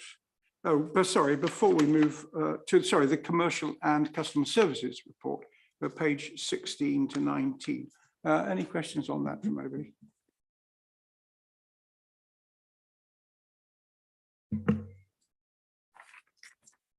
Maybe I can ask a question which is really regarding the number of complaints on page 17. There's a substantial, you mentioned bottom of page 16 and the first two paragraphs on the top of 17 about improvements to the complaints process and systems, but we still have a situation where in Q4 and Q2 We are, the level of the CC1B level of complaints is pretty high. And the outturn is not as good as we would expect. Could you just comment further on that and maybe bring us up to speed with where we might be at the end of the second quarter? Chair, the head of service for communications and customer services is not with us tonight, so I can get her to send you a written response if that's okay. Okay, fine. Thank you. Any other thoughts or any other concerns? Lauren? I'm afraid I don't know which page this is from because I just made notes from the entire pack. But I obviously mentioned around the increase in number of empty homes, increase of works to homes. There was also an item in here around gas safety certificates. And the regulator of social housing had sort of questioned poor performance. I just wanted to understand whether those gas safety certificates have now been brought up to date. Is that in the right section? Leaping ahead to housing, but I'm whilst you've mentioned it, do you want to, Andrew, do you want to come back on that? Yes, thank you. Thank you, Chairman. What we did was we self-referred to the regulator when we found out that we had a number of properties without valid gas certificates. And when we did that, then that's what you do. It's far, far better to speak to the regulator early on, say, we've got a problem, Mr. Regulator, and this is how we're going to fix it. And that's exactly what we did. We put a task force in place. Part of the problem was the handover of the gas contractor from Central Heating Services to Smith and Byford, where things hadn't been completed. Data was not what it should be. Also, the monitoring system that we used for gas certificates took samples. And now we have a new system that will check every certificate to make sure that that certificate says what it should. And so in the period of weeks where we had the task force working across both property and landlord services, we put that right, and the landlord did not find us in breach as a social landlord. So although it was a bit of a shock to see things weren't as they should be, we took all the right steps and the team put their shoulders to the plough, and let's just say the regulator was pleased with us for fixing it, really. Okay, well, whilst we're on housing then, if I may, page 26, with the level of complaints and the responsiveness, I know that last time you advised us of a high number of complaints from residents with repairs and fixes, but there are lots of areas here in terms of repairs still at a very high level. Where are we now with that? Thank you, Chairman. Yes, no, I agree. There are more complaints and they are many and varied. We now are looking at whole issues regarding sort of damp and mould. What I would suggest to committee is that both the Housing Operations Manager, Matt Alexander, and senior people from Ian Williams, who are a responsive repairs contractor, are presenting and answering questions at the Landlord Services Advisory Board on the 28th of this month. I realise members might not be able to attend that, although you can, but please do watch that back afterwards, because you will hear the presentations from ourselves and our contractor, and also the very rigorous cross-examination that our tenants who attend that particular meeting will give them. What I did today before this committee was talk to those involved, and I think next quarter the committee will see a considerable improvement in emergency repairs. The contractor realised that they were not performing. They've increased the number of staff and they brought in at least one heavy hitter to get performance where it should be. We have to deliver the best responsive repair service we can. That is the shop window for any landlord. And so it's been a priority for me and for the team. But as I say, I would recommend either attending or watching the Landlord Services Board meeting on the 28th. And then hopefully the next time we have a committee in November, I'll be able to bring you much more positive news on these complaints, Chairman. Okay, that might be something that our three subcommittee, subgroup members want to see. I mean, Andrew, I hear what you say, but at the bottom of page 26, H5A, B and H6A and B have been in that state now for 5 consecutive quarters. I mean, this is as bad as it gets. It's And we really do need to see some improvement. We do, Chairman. And you're saying you must know already for the second quarter pretty much where you're going to be. What sort of improvement are you expecting? Well, I was told not to say this at the committee because we need to verify it, but in terms of emergency repairs, we're up to 100%. Now, I want to see that actually verified, but the signs are very, very positive. I ought to also point out this is a sector-wide issue, and it is partly to do with the vastly increasing numbers of complaints and the difficulty to recruit either direct operatives or contractors not performing. So it's something that landlords, social landlords as a whole, are struggling to get right. And there's a number of factors involved in that, but we are committed to getting it right, and happy to have my feet held to the fire on this, because as I say, it's vitally important. It's to do with health and safety of our tenants, and it is the shop window for us as a landlord. Okay, well, I will prepare a fire in the middle of the room for you Thank you, next Chairman. time, if I may. Okay, fine. Zoe. Hi, thanks. Can I just check here? You have average number of days to complete a repair, and the target is 7, and it's averaging at about 24. Yes, it's appalling. It is appalling. Yes. And I just wanted to check, should we not be getting in competing contractors It's to increase the heat on a single contractor who clearly isn't sort of to market? Well, contractually, that would be very difficult to do. But at the end of the day, if the contractor continues not to perform, then we will have to terminate that contract and get a new contractor. But that's a mighty big thing to do. Yes, but here, as Peter said, we've got 5 significantly underperforming quarters, and it doesn't need to be binary. We don't need to necessarily terminate. We can just say, look, guys, you're clearly, not performing to market standards. We're going to get competition in, surely. And then they're going to have to compete and try and get it done more quickly. The only way we would do that is to go to a new sort of tender and procurement process, which is a very big exercise.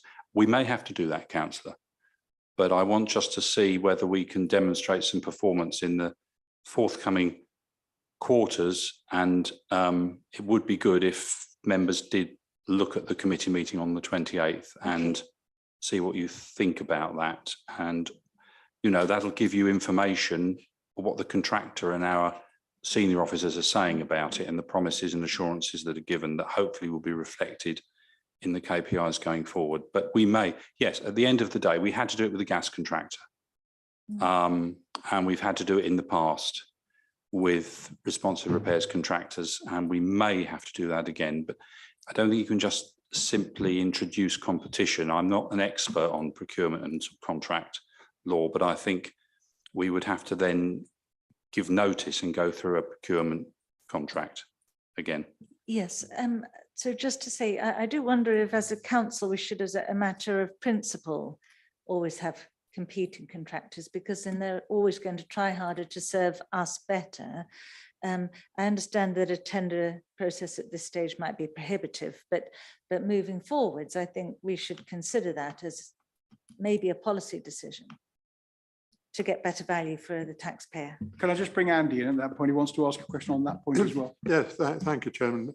I do understand what Andrew's saying. It's difficult to bring in competition, but is there any penalties on the contractor if they fail to perform? Is that part of our contract? Because that would perhaps be a more effective way of putting pressure on them. 2 questions there then, Andrew. Very sorry, Chairman.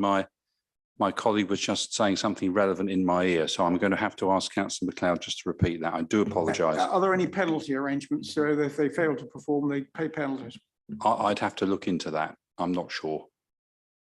I think that's a pretty crucial question, to be honest. If the standard of performance is so appalling, there ought to be some retribution, I would have thought. And will you be sending an invite to the meeting on the 28th? Or how does that work? I don't know. You can turn up, or you can log in. Yes. Yeah. Yes. Thanks. Yes, it's a public meeting. Yes. Okay. And it'll be on the website. Yes, it will. Yes.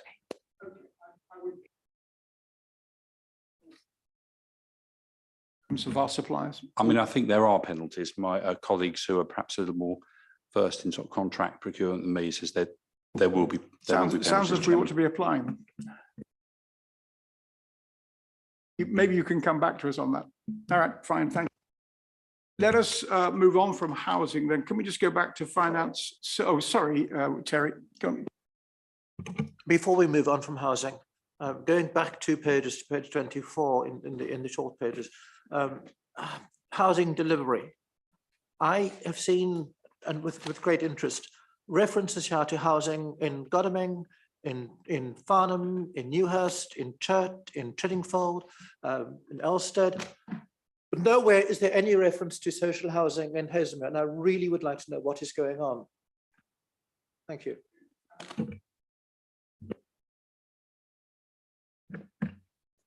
Thank you, Chair. We have a housing delivery programme of which a number of sites are in the background in pre-development, but aren't in the public domain yet, which is why you're not seeing them in these reports.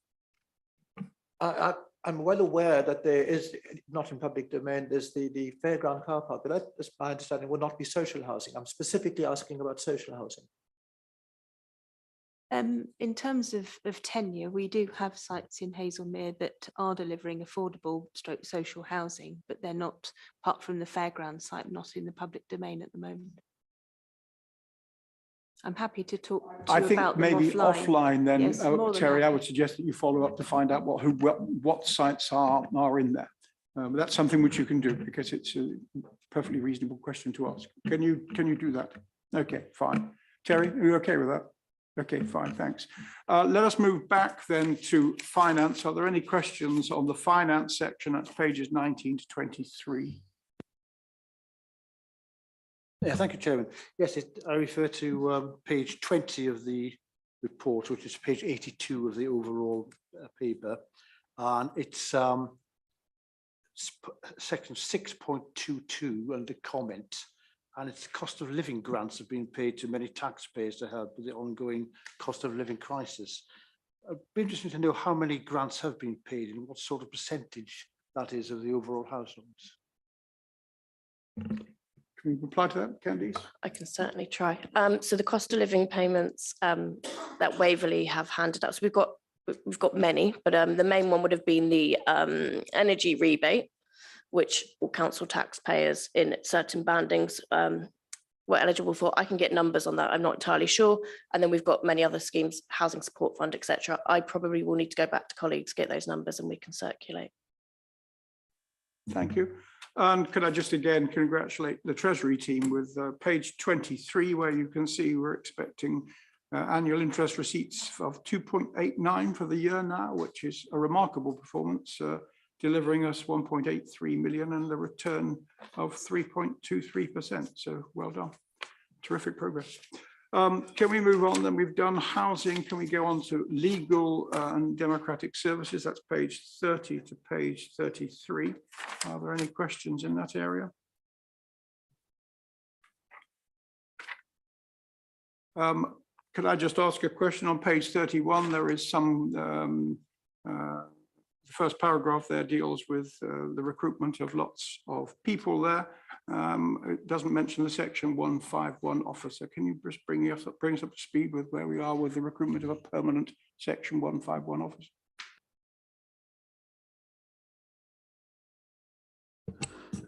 Chairman, as per previous comments, so at the moment we have an interim section 151 officer in place. We have not at the present time been able to attract a shortlist, and then we will be going, it is our plan to have a permanent section 151 officer in place, so we'll be going back out to advert for that and obviously looking at the best way of doing that. So the first trawl yielded us nothing, as I understand it, is that right? Yes, that's my understanding. Not fine, but that's very concerning. Okay, any other comments on the finance? Let's go to organizational development, which is pages 33 to 36. Are there any comments that anybody wants to make there or any questions that people want to ask?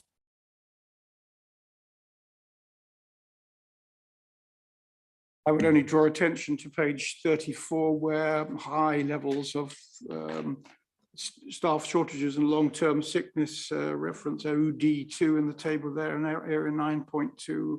I think we've covered that more generally, but it's a concern right across the board, I think, isn't it? Yes, Chairman. So as it says in the commentary, obviously we're still red against that KPI, which means we're above 5% off target. As you can see, we're pretty close to getting back into the amber zone. The figure is falling, which is the direction we want it to go. And when benchmarked across Surrey, we compare fairly favourably, where the Surrey stats range for other Surrey district authorities range from 5.8 to 13.5. So that gives a bit of context, but it certainly is an area that we need to keep focusing on. Thank you, Chair. Thank you. And then finally, the regeneration and planning policy, pages 36 to 37. Some of those are not ours, but are there any other questions in that area that people want to ask? Okay, I will take that as a no. So thank you. Oh, Zoe, sorry. Sorry, thanks very much. Yeah, a couple of things that haven't been raised by people. If we go back to page 93, which would be whatever 26 less than that is 67 or something like that. On collaboration, it mentions that there's a joint constitutional review working group. Well, we went through a complete rehash of the constitution only under a year ago. And obviously we don't want to be doing this every year and forever. I'd be interested in being on that. Can we have an update on that, please, as to whether that's being set up or been set up or whatever, and whether we're able to have input into that. And just one other question there on CCTV and the senior living schemes. We all want security. That's on page 86, which would be page 62 of the document. We want security, but I understand there have been privacy concerns. I wondered whether there had been consultation. Obviously, people will be watching and seeing who are visitors to the different properties. I think that's the concern. Have we had consultation on this, and how's that going? Thanks. Okay, thank you. And Zoe, do you want to put your question? Then I can bring this to a close. Thank you. This is about 9.2. So the staff turnover rate. So, I mean, I think 15% seems okay to me. I mean, I think it might be, you'll tell me otherwise. But can I just check on the when it comes to long-term sickness there, what are the sort of the terms, the contractual terms that the long-term sick have? I mean, maybe you can't talk about that in this setting, but secondly, what sort of occupational therapy measures do you have in place to get them back to work? Robin, then Jerry, I haven't forgotten your questions. I'll come back to that. Through you, Chair. Thank you. I mean, we don't have a target for staff turnover. We could do. It's a tricky one. If we were to have a target, it would be a bit of a Goldilocks one, because you don't want 0% turnover and you don't want 100% either, clearly. So in terms of how we compare across Surrey within our turnover, the Surrey rates range from 12.9% to 18.5%. So again, you can see where we are in terms of our benchmark. I would make the same point I made previously, which is that we're looking at, this is why we're looking at our approach to recruitment and retention and our overall workforce development, because we don't want turnover to become too high. We want to keep it managed.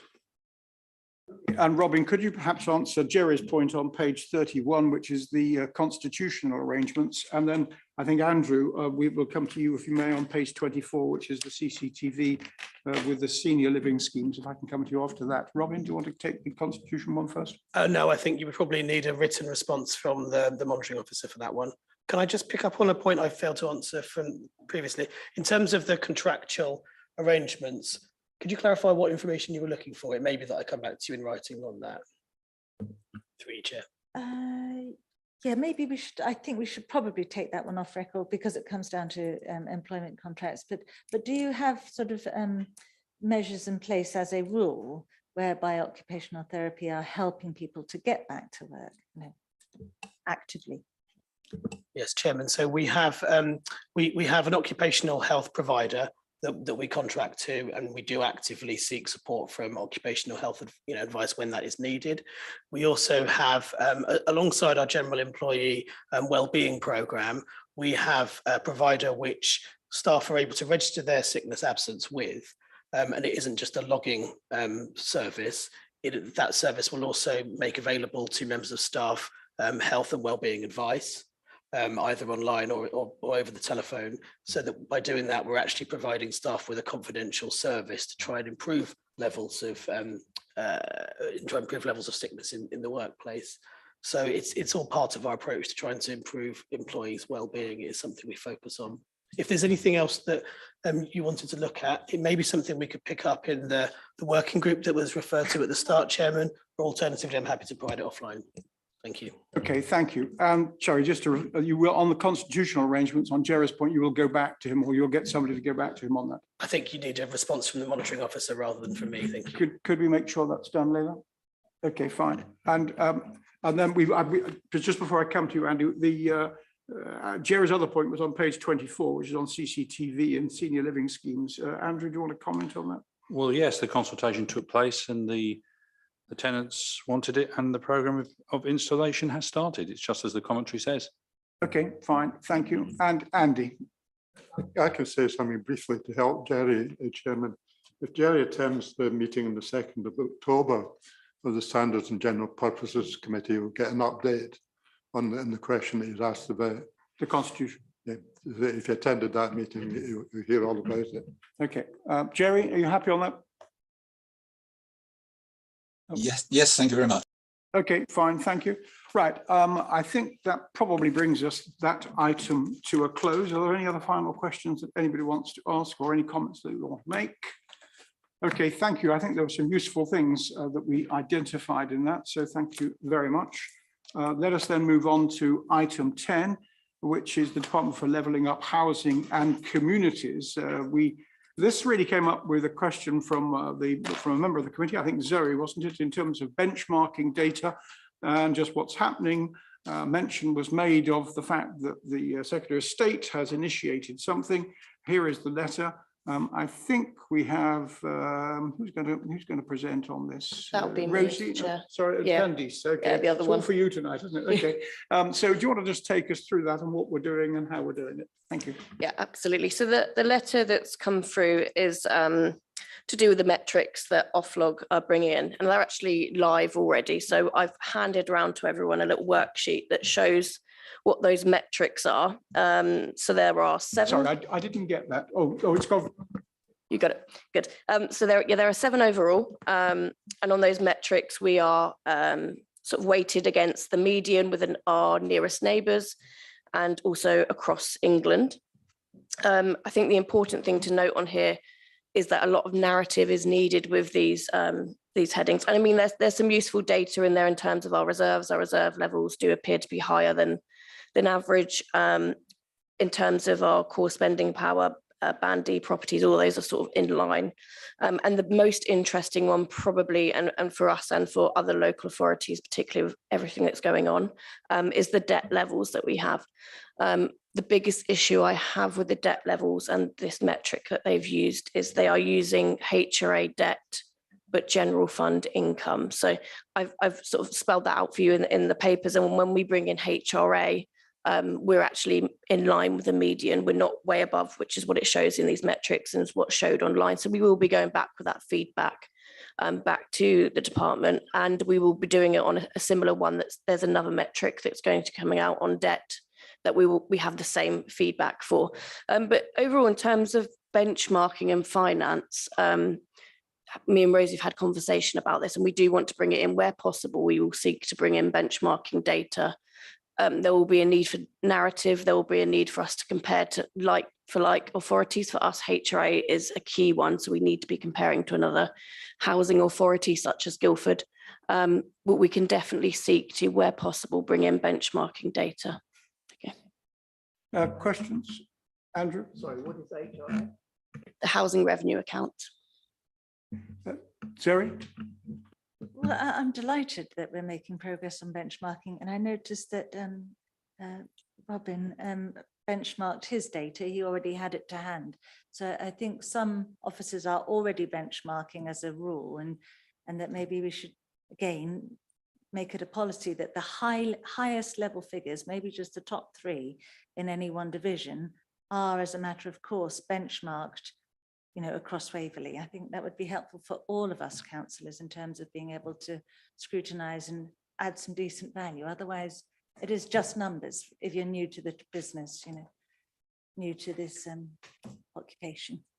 Okay, thank you. I mean, there is also, I think, Candice, lots of information that SIPFA provide, and maybe that's what you're using. And I did go, being a bit of a nerd, I did go onto the government website and had a look at the off-log and some of this stuff. And it does seem to me that what we've got here on page 127, which is the launch metrics, are only the beginning of many more which will come, if I have understood that right. You are our principal point of contact on this through to the Secretary of State and the department. Is that right? And are we expecting more over the next 2 or 3 years? And are you going to be the key point of feedback for that? Yeah, we are expecting more to come out, certainly around debt. We will be, myself or Rosie would be the main point of contact, and they would be using, and what they've said is they would be using existing data. So we already do all these returns, revenue outturn, those types of things that will feed into these metrics. So there won't be a need for us to provide any more data, but what it will be is us feeding back on the usefulness of those metrics. And yeah, there is a SIPFA site that's very useful. You can pick local authority to do comparison to. So I could circulate again a link to the SIPFA site. That's a very useful site for members. Yeah. Mark, do you want to come in there? Sorry, Chair, I wasn't going to speak, and I'm doing so at the risk of sounding particularly nerdy. The Office of National Statistics also publishes data for the whole government accounts, and it's possible there to go to an Excel spreadsheet and filter through and drill down at county level and at district and borough level, and actually do one-on-one comparisons against any other authority that one chooses to. That's publicly available, and anyone who really can't get to sleep it's something worth doing. Okay, thank you for that. Jerry, you want to come in? Well, thank you. Yes, I know when this was raised, and I think it was at the last meeting of this committee, we were told that different councils measure things differently, and so we had that was explained to us, and so we had a problem. So I'm a little bit concerned that we're still going to have that problem, apart from, as Councillor Merriweather's just mentioned, where we have commonality in the approach in accounting, for instance. But on most issues of benchmarking, there appears to be a problem, and I don't see that this is going to change it from what I've just heard. Obviously, this is the same for collaboration, because Guildford are going to have I have read the same documents as you have, Chairman, and going through the links on that are in this document. And it does seem to me that Guildford have got to be, they are going to have to be answerable and are going to have to attain some fairly high standards in that respect.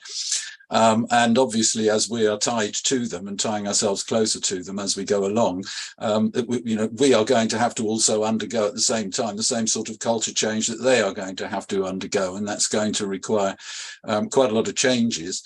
So I am worried that it would make no sense for us to treat ourselves differently to Guildford and force changes there to make them good, but not make us better at the same time. So we definitely need to ensure that we are able to get good information out of Guildford Borough Council, which I don't feel we did when we went into this in the first place, and through no fault of our own, obviously, and possibly no fault of people who are at Guildford at the moment. I don't know. So I don't wish to be accusing anyone. Jerry, let's try and restrict this to Waverley, I think, for the moment. But we do well. But the point is that we have to be the same as Guildford. If they've got to be answerable, we have. And you know, I haven't yet been able to get an answer sent a reasonable, what most people would consider a reasonable answer to us committing to the duty of candour, which is there in principle in law, where we will be honest and open and answer questions, even if it's not in straight, even if it's not in our personal interest to do so. We'll tell the truth. It's a principle in law, and that's Jerry, where we end up. are you coming to a question? Well, I just wonder whether this committee and whether yourself and this committee is happy to. The leader wasn't the other day at the executive, but whether this committee is happy to uphold the duty of candour and be answerable and be open to any questioning and give answers to any questions, because that's going to be more and more important as we go along through this. And if we don't change now, Jerry, this is a traditional area that you like to check and exploit, and I don't want to open up this can of worms in this meeting, if you don't mind. Zoe, you have a point? Thank you. This lady here, you clearly have benchmarking data already, and it's marvelous, and I congratulate you on it. And Robin has it on HR matters. And I'm just wondering, does everyone basically have it? And then maybe could you just share it with us so that we can add more value by looking at how we compare? You know, is it already out there? Question. If I can pick up on that one, Chairman, Candice may want to respond as well. There is some benchmarking information available to local authorities. It is not consistently there in the way that, for example, we had under previous regulatory regimes where we had, you know, standardized best value performance indicator sets. And so we do have some benchmarking information. It's not quite as comprehensive and consistent as it once was. The introduction of Offlog and the Data Explorer system means that we're likely to see there are more opportunities than we've had previously to have benchmarking data. So sorry, I'll try and wrap up. The point is that we don't have 100% benchmarking data, but I think officers can take away the feedback that where we do have it, you're interested in seeing it and look at what we do about that. Okay, thank you. Jerry, in answer to your earlier question, it's always going to be difficult to get comparative data, and that's the big problem with all benchmarking, and getting comparative data is very difficult. There are clearly going to be things which are going to be wrong, but I think it's better to have some than nothing. I think that's a key area. Okay, I would like to draw that to a conclusion, if I may. Are there any other questions? In that case, let's bring that to a close, and thank you very much for that, Candice. The committee work programme, agenda item 11. You can see the committee work programme for yourselves. My key question to members here, if we focus on page 131, 132, are there any other areas that you particularly want to see added to our work programme? The only thing which I would ask to be added is the report that we used to get from the advisory board on property. Could we ensure that that's brought to the next meeting, please? Leila, can you? We discussed that before, we have seen items about the collaboration from Robin that will be coming up which will be extremely important. But are there any other items that any particular member wants to introduce for the next meeting or the one after that? Zoe? Well, just the follow up to benchmarking. You know, if we're going to push it through, then I would like to see that on the tracker. The next meeting, but maybe we should put that on the list and at a future date. We'll bring that every 6 months or so, if we may. I don't want to see that coming to every single meeting, is what I'm trying to say. Chairman, if I can help with that, I'm happy to share the feedback with the joint management team who put together this report to say that where there is benchmarking data which is readily available, then if possible, executives of service can share it within the existing quarterly report. So hopefully that will, you know, in some ways meet the issue. Okay. Okay, that may deal with that then, Zoe. Okay, if you want then to leave, well, please come back to me if you have any further items that you want to put on for the future. Andrew and I have a regular meeting with staff and with officers to develop the next meeting. So please get in touch with me if you want to add anything in. Are there any other things that anybody wants to discuss on that? Okay, fine. Let's conclude on that then. Thank you. Now, the next item is going to be mostly in exempt session, but let me just ask with number 1369 High Street, before we go into exempt session, and I'm sure that most of the questions that people will want to ask will be on the report that was circulated, which is itself exempt, and on aspects of the exempt papers from the full council meeting that we had at the end of August. Are there any items or any questions that people want to make or observe before we go into exempt session? Okay. In that case, I'm going to ask... Sorry, yes, Chairman, I did indicate for yes, I didn't see your hand up. Okay, fine. Jerry, come in. Yes, and I have mentioned this before. It is a simple matter of that, there has to be a vote to go into exempt session because it is a member's decision as to whether or not the information should be exempt. I was just about to ask that very question, Jerry, before you came in. So. Okay, thank you.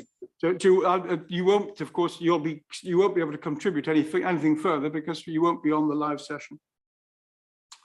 Okay, item then 12, the exclusion of press and public, to consider the recommendation of the motion of the chairman, which pursuant to procedure rule 20 and in accordance with section 100A(4) of the Local Government Act 1972, the press and public be excluded from the meeting during consideration of the following items on the grounds, which likely in view of the nature of the business to be transacted or the nature of the proceedings, that if members of the public were present during the terms, there will be disclosure to them of exempt information as defined, of the description specified in the appropriate paragraphs of the revised part 1 of schedule 12A to the Act. So are we happy to go into exempt session? Would you please indicate? Okay, and that's a clear majority. So we will go into exempt session and we will come back out of exempt session at the end if we want to make a recommendation.